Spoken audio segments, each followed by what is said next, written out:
Hi everyone, it's Chris, and we need to have a talk. With the murders of George Floyd and Breonna Taylor and Ahmaud Arbery in the past few months, we have had enough, and enough is enough. When I see all the protests, some of which I attended this past weekend, happening across the whole country and across the world, it is a sign that things need to change, not just here in the US, but across the world. Some of the things that I have noticed is that when you look at cities that say that they're progressive, but they're really not, like Seattle, Los Angeles, Chicago, New York, where you have these militarized police forces using tear gas and flashbangs and willing to drive over people as well as shoot them with rubber bullets. It's heartbreaking to think that these are the people that we put in charge of everything.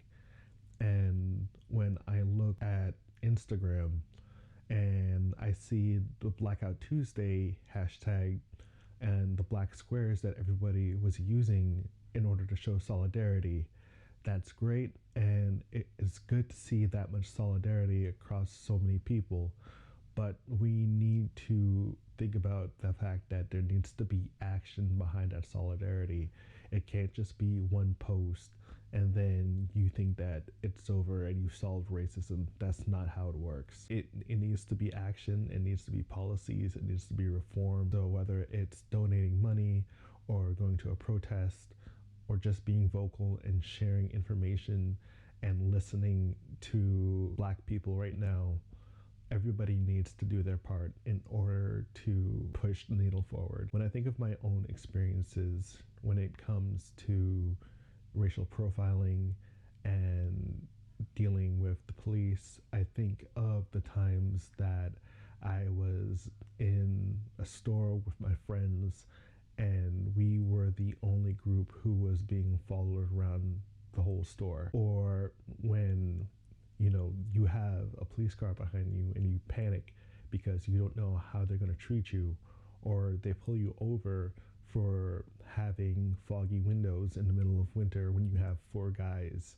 in your car and the only reason they think that something's going on is because you're Black. To deal with how I've seen my neighbors, how I'll have to deal with a corrupt system where they all get pulled over within a week of each other and get cited for claims that aren't legitimate.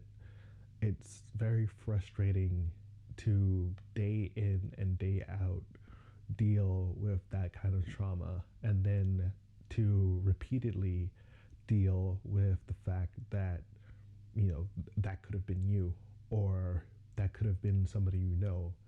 And so what needs to happen is people need to listen and people need to take action, and that starts right now. I don't really have too much to say outside of that, but I wanted to call attention to what's happening right now and to use my voice and my platform that I've built in order to help the causes that are out here. And so in the description box for this video, I'll have links to a bunch of resources that you can go out and you can donate to or support.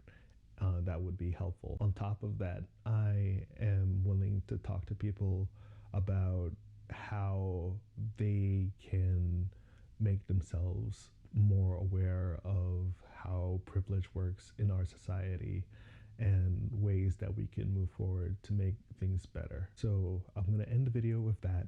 Thank you so much for listening. My name is Chris. Stay safe.